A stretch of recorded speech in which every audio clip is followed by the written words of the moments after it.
Welcome to this week's episode of the Improve Yourself channel. We are having special guest Malcolm Jason, my brother, who's been here a few times already. And we have a lot to catch up on. It's been a couple weeks since our last show. Malcolm, how you been? Yeah, I've been good, man. Just trying to keep up the self improvement, keep up with the New Year's stuff we've been talking about, and just trying to get a little bit better every day. And back to work now, and had some time around the Christmas break, so back into my regular routine. How about you, man? How you been? Well, I found that hard too.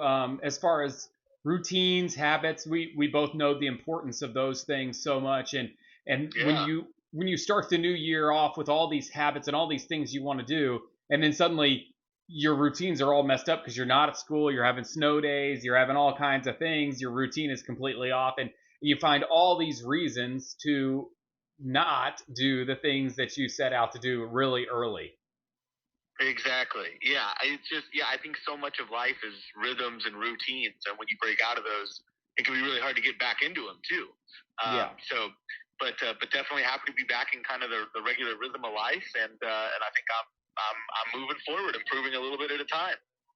All right. Well, we've got a good word this week. Okay, And so the first thing I want you to do, as always, is your first impression of it. And then I have some questions, a little exercise we're going to do this with this word as well. But what's your cool. first impression of the word fear? Fear. Ooh.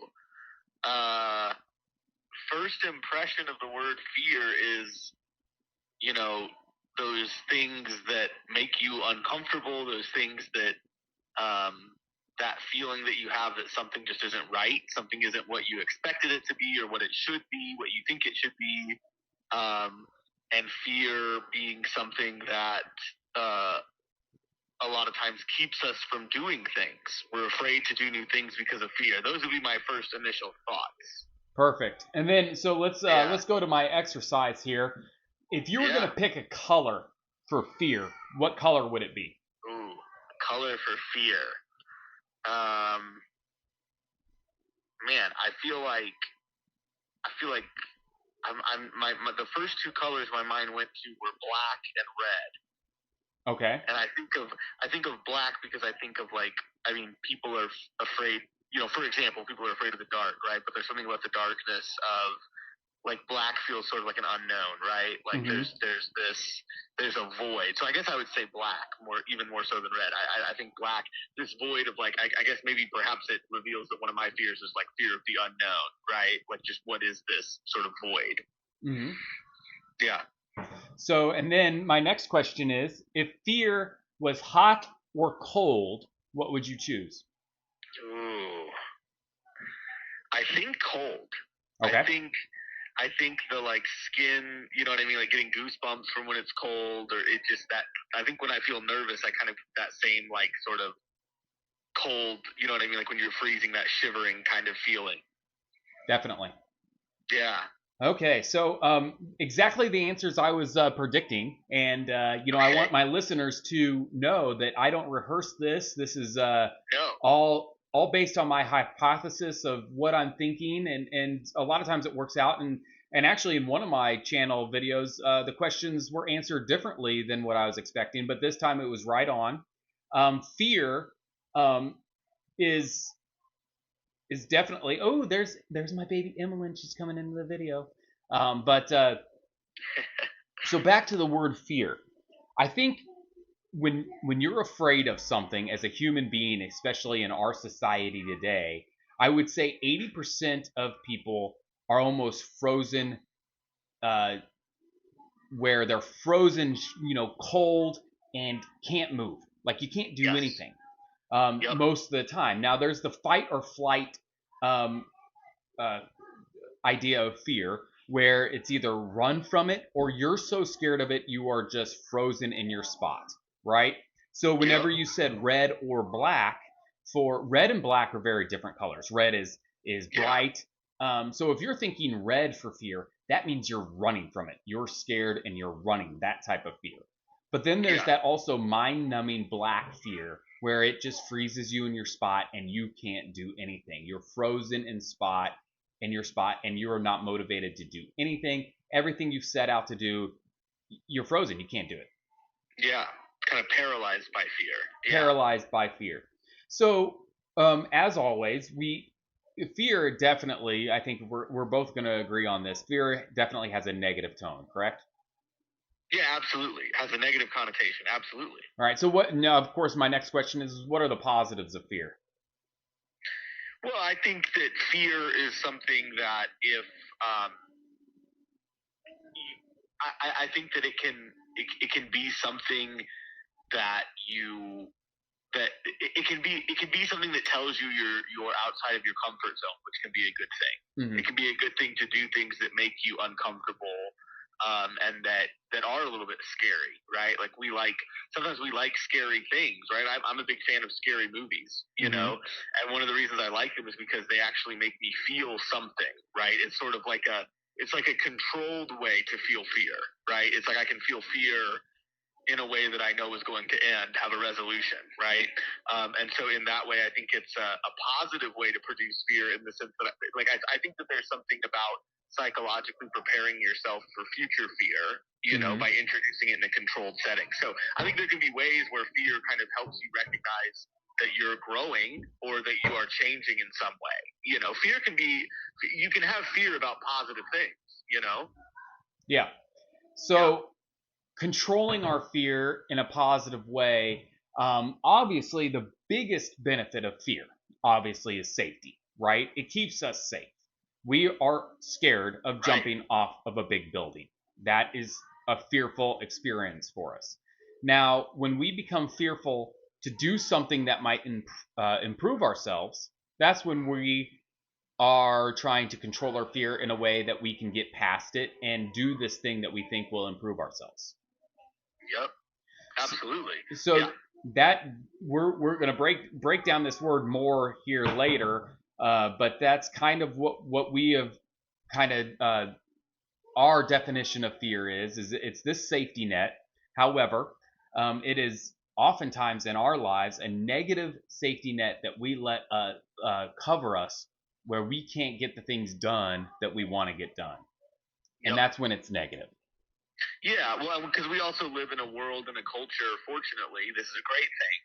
We don't have nearly the same amount of true, like, life-threatening fears that other people might have. Right? We live a life where I'm not encountering fear of my life ending on a daily basis, right? Or even on a monthly basis, even a yearly basis, right? And so that's another way to understand most of the fears that I think you and I encounter are probably types of fears that actually just hold us back, you know, from improving ourselves, because we're not necessarily, you know, there are things that can be fearful, but we don't encounter them as much as other people do, right? It's part of our just the world evolving and our technology and society advancing, you know, to eliminate some of those day-to-day fears, you know, right, of survival. And that's where we go to the red type of fear is so rare. The fear that makes us want to run, the fear that actually, you know, increases our movement, increases our running is so rare in our lives. Absolutely. The fear that we're constant, and it's not always frozen fear, like where we're completely frozen, but fear slows us down. You know, it makes us less motivated, you know, trepidatious about certain things. And sometimes that's good. And obviously, in a lot of things, you want to have some fear. You don't want to just go out and buy, you know, 100% of your stocks in one stock. You have some fear that the stock market would go down, and that stock specifically. So you spread it out. That fear is a natural, healthy fear. Right. Absolutely. So 100%. All right, just 1 second. All right, I'm back. Cool. So, moving on from that, we got some big division or conference championships going on. What are your picks? Oh yeah, I like the Chiefs. I think the Chiefs are going to do it. I think I think I'm at the point where I'm not going to bet against Pat Mahomes. Okay. I think he's gotten to that level where, you know, if I'm wrong, I'm wrong. But I think the safer bet is always going to be Pat Mahomes. And on the NFC side, I think it's going to be. I hope and I think that it's going to be really close. And I think it's going to come down to the end. My heart says Lions and my head says 49ers. So Mm-hmm. I'll go with my head. I'll say I think the 49ers probably should win based on the roster, based on how they've been playing, based on being at home. It should be the 49ers. My head says 49ers. I think maybe the 49ers win a close one. But man, I want the Lions to win. I really want the Lions to make the Super Bowl. I think that would just be a great story for the whole league. I think that would be really cool. So, what about you? What do you think? Well, I was actually talking to my coworkers about this. That football, we have these biases and stuff like that we put into it, and really it comes down to no one knows. Obviously, if they knew, they could make millions of dollars by just betting on it, right? Right.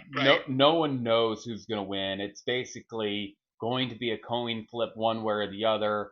And at the end of the day, you try to dissect who has a better advantage to get this coin to lay on their side. It still might not happen, but and you look at percentages and stuff like that.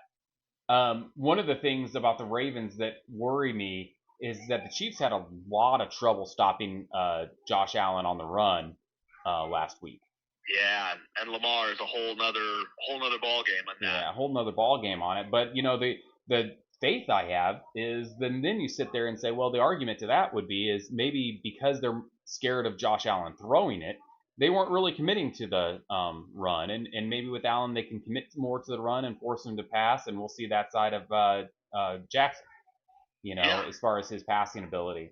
So one of the things I don't want to see, I don't like Super Bowl rematches. If we saw 49ers Chiefs again and then the Chiefs, I'd rather it not be a rematch. I'd like to see something new. I think that the Lions, they're riding a lot of emotion here. I think they have a better chance than a lot of people give them credit for here. I think they do have a good chance, but is the moment too big for them? And so as far as our self improvement show, so my picks, I think the Ravens and the 49ers have the best chance to get there, and that's which would be also be a rematch from what 2012. Oh wow, yeah, I didn't even think about that, but it is. Yeah, you're right. That's been a while. Yeah, a little bit longer though. Doesn't quite feel like a rematch the way Chiefs 49ers would, right? The rosters are so different, and the coaches are different. Yeah, it is still different, but yeah, interesting. Yeah. Okay. But so those are my picks, and one of the things, taking, we were talking about how it's just a coin flip with these teams that who makes it here. The things that kind of maybe sway that a little bit a lot of times in the NFL, maybe, and this is just a theory, is that certain players, you can just tell they have an identity of a champion. Like they have already set themselves up as a playoff winner and that they are a Super Bowl champion, and they're a Super Bowl champion this year. That's what they're telling themselves they are. And you feel like that there's other players that haven't said that they are that yet. And so you say, okay, we're still waiting on Jackson to say that he's a Super Bowl quarterback, right? And maybe this is the time he says it. But I would say that a lot of people are picking Mahomes because we already know that Mahomes has said that. We already know that Mahomes has the identity of a champion, that Mahomes has the identity of, I am a Super Bowl champion. This moment is not too big for me. And we know that about him and the Chiefs. So if all things are equal, if we have an equal-sided Chiefs team and an equal-sided Ravens team, which I don't think are equal, but if we did, I would pick the Chiefs, right? Because I already know that not just Mahomes, not just pretty much the whole roster. The whole roster has the identity of a champion. So that's what the Chiefs have going for them. And in the divisional, same thing with the 49ers. They have been there. A lot of the players already had that identity. They have the identity of a winner. And with the Lions, they're very successful, but do they have that identity yet? I think they did grab that identity as the season went on of, we are a playoff team, we are a contender, and that's why, they really grabbed it against the Cowboys. Well, and an interesting addition to that, which I totally agree with what you're saying, I think it's interesting that Jared Goff has been to the Super Bowl. Yeah. I mean, Jared Goff might have that sort of in him, right? Where Mm-hmm. you look at it and you say, yeah, the rest of the team hasn't, but we got a quarterback that has been to the Super Bowl. He didn't win it, but he's Mm-hmm. been there. He's been, a part of an NFC champion team, and Brock Purdy hasn't, And so could that be something that actually sways it if Jared Goff actually manages to, sort of come out there and play like a champion, you Mm-hmm. know? I could see it. Yeah, I think that game will be close. I think it will be really, really close. Yeah. Well, and so And the 49ers yeah, are pretty heavily favored. So I think it'll be closer than the yes, favorites are saying for the 49ers here. I think, I agree. especially with And what you're saying. I think you're so right too about the coin flip idea, because to me it's like I don't know what you would say, but I would say if I was putting odds on it, if the Chiefs and Ravens played 100 times, I think the Ravens would win 55 and the Chiefs would win 45, right? Yeah. And I think if the Niners and the Lions played, the Niners would win 55 times and the Lions would play 45 times. And Mm-hmm. so you would say the Ravens and the 49ers are favorites, but man, 45% is a lot, right? And just because that 45% hits, it doesn't mean, you've talked about this all the time, that doesn't mean it was a bad season, right? Mm-hmm. That's what's going to stink is if tomorrow the Chiefs win and everybody wants to critique Lamar Jackson and talk about how he's not a champion and how he didn't do enough. It's like, man, sometimes the ball just doesn't bounce the right way. Sometimes the ball, it's just that 45% that happens, Right. and that doesn't mean Lamar Jackson had a bad season or that the Ravens had a bad season. Right. Well, and the ball might not bounce right for you 17 times in a row, as we know from the time that Yeah. we found the red hitting, so many times in a row on that roulette stand. Say a quarterback plays 13 years in the NFL and they get to the AFC or NFC championship and they got a 50% chance of winning it, and they lose it every single time. Everybody's like, oh, that's impossible. No way they would go 13 times and lose every single time with a 50% chance. But we saw that happen on the roulette table, 13 straight reds. Think about the NFL from the '90s. What are the odds the Buffalo Bills go to the Super Bowl 4 years in a row Right. and can't win it? And it's not that they were they were probably the best team of those 4 years, right? Because they made it to the Super Bowl 4 years in a row. It's just, man, it just hit red every time. Right. Well, and people would say that the Cowboys are so much better, but we don't really know, do we? We don't know if just luck didn't happen. And everybody, whenever it comes to sports, they seem to be hesitant to really slap luck on it. They never want to. They don't want to say I got lucky. They don't really want to say the other team got lucky. They want to just say the Chiefs are better than you because they won.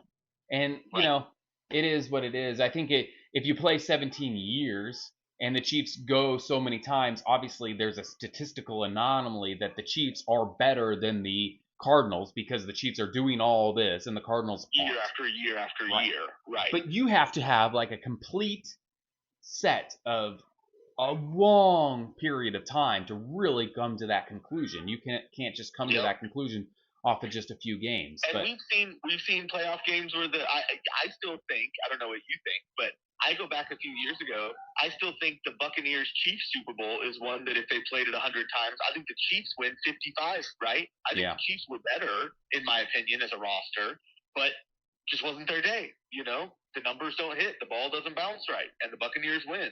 And they're still champions. You still give them credit for being world champions, but I also look back on it and I go, they weren't heads and shoulders, above. Mm-hmm. Yeah, not like what that game portrayed.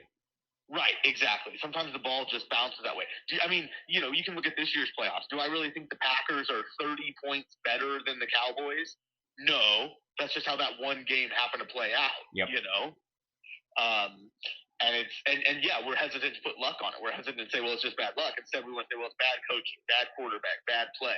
It's like, man, sometimes the ball it just wasn't your day, and you're still a great team. Yeah. So speaking of identity, luck, all that stuff, and the little things, back to our prove yourself, how we can kind of garner some information from this is that if you go out and you have the identity of whatever you want to embody, right? Like say you want to be a good father, right? Yep. The little things that you do, pro and con, all matter. The 1%, those little things matter. the 1% negatives, they matter too. But we have to have the right mindset of we're going to have some, negative things, the negative 1% that happen, and then we're going to do some things that are good, the 1% better things. Yep. And as we try to improve ourselves, if we're truly going to improve ourselves, if we can just get a few more of the 1% things that are making us better, like little things that we can do every single day that makes us 1% better, and if we Yep. can do more of those than the things that we're doing that'll make us 1% worse, and if we have a net positive over Yep. the entire year, we're going to be 365 times better, right? Because the exponential thing of doing that every single day, and making it to a point where we have an edge, where we have done more things right than we are doing wrong.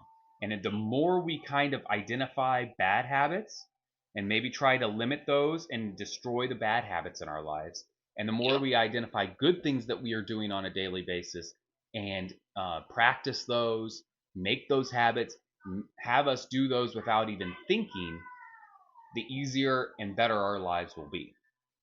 Absolutely. I just would add in, I don't know if we've talked about this being on a list of books that you're going to read. Have you gotten to Atomic Habits yet?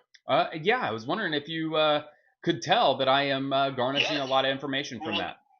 Yeah, well, that's the only reason I brought it up is because I remember that was one of his arguments, right? Was that so many of us, especially around New Year's resolutions, right? We make these resolutions where we want to get 100% better overnight, right? Mm-hmm. And the better strategy, as you're saying, as he says, is pick up. If you get 1% better every day, that's going to be a huge improvement over the course of a year, over the course of a month. Right.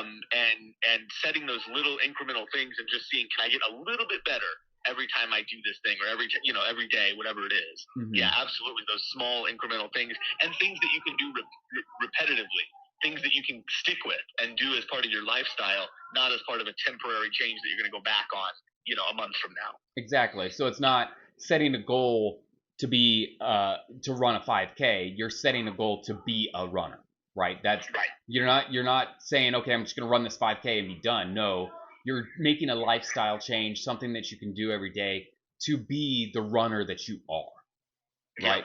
Yeah, exactly. And everybody can run. Well, not everybody, but like theoretically, right? So we're saying that anybody that's wanting to run and they want to run this 5K, right?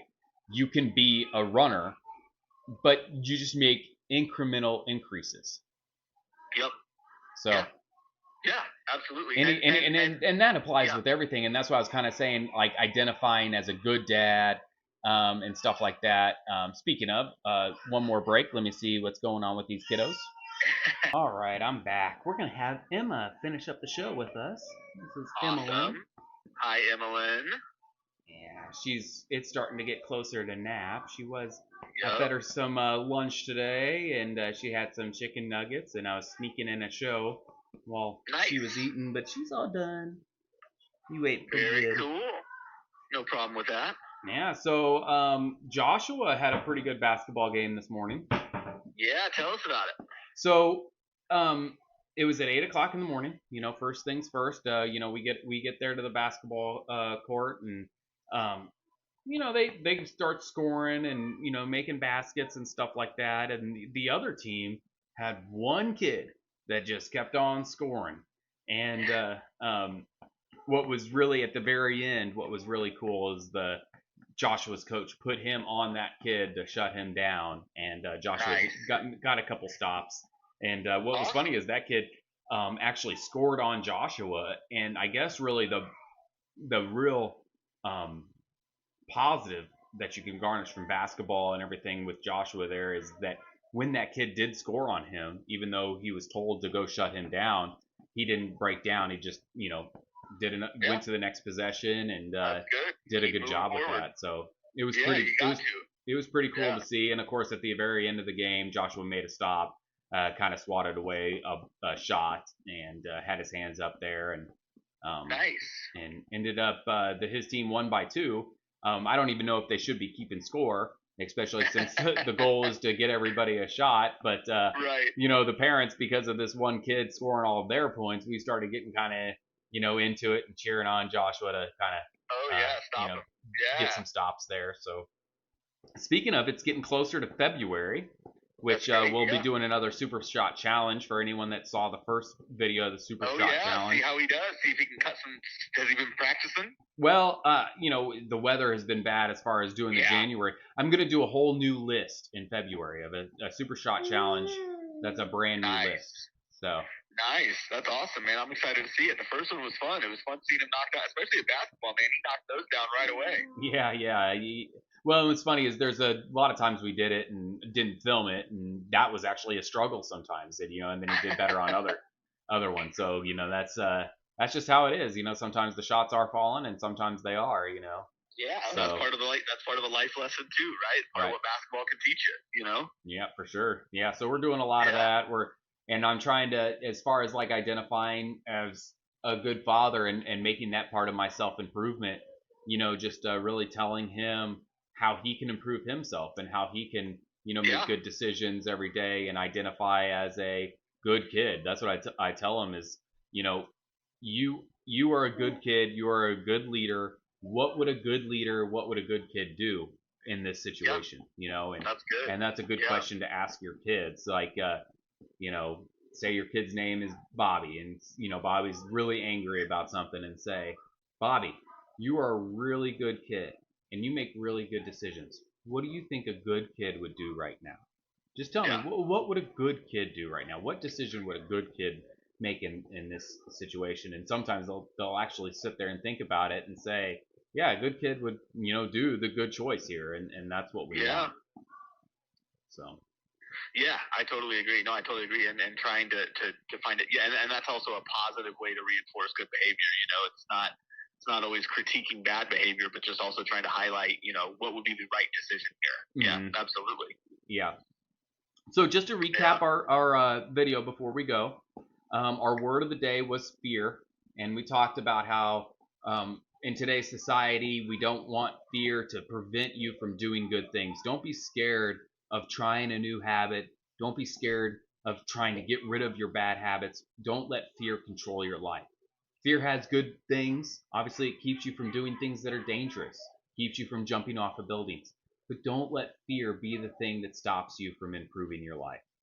Also, we went into identifying what you want to be and identifying what small little habits you can do to make you the person you want to be. So first identify what you want to be, the identification that you want to identify as, and then what little things you can do to get there. And maybe what little things you cannot do, the bad habits you can get rid of to make your overall life a little bit better. So that's kind of the recap of our show. What else can you add, Malcolm, before we go? I think you nailed it. Yeah, I think just focusing on it's maybe kind of cliche, but just focusing on the improvements that you're making being lifestyle changes, not temporary, right? Not just temporary things you're doing, but are they things that you can incorporate every day to make yourself, like you said, just 1% better every day, and you're going to see huge gains over a period of time. All right, man. Well, it sounds good. Yeah. Maybe we'll get a few more subscribers. We're kind of stuck at 13 subscribers. That's kind of been an unlucky number for us. We need 37 more subscribers for our live show in June. That's the goal, is to have a live show in June. So we can get it. It's still in January. We got still the first month, and yeah, if we did a month by month ratio, we're on pace. So we still got 5 months to go before our goal. So 50 subscribers by June, and then we can have a live show with this cute little baby. Which you can see her. She's looking at this like, oh, I want to play. I want to play on the computer. Yeah. She's being cute.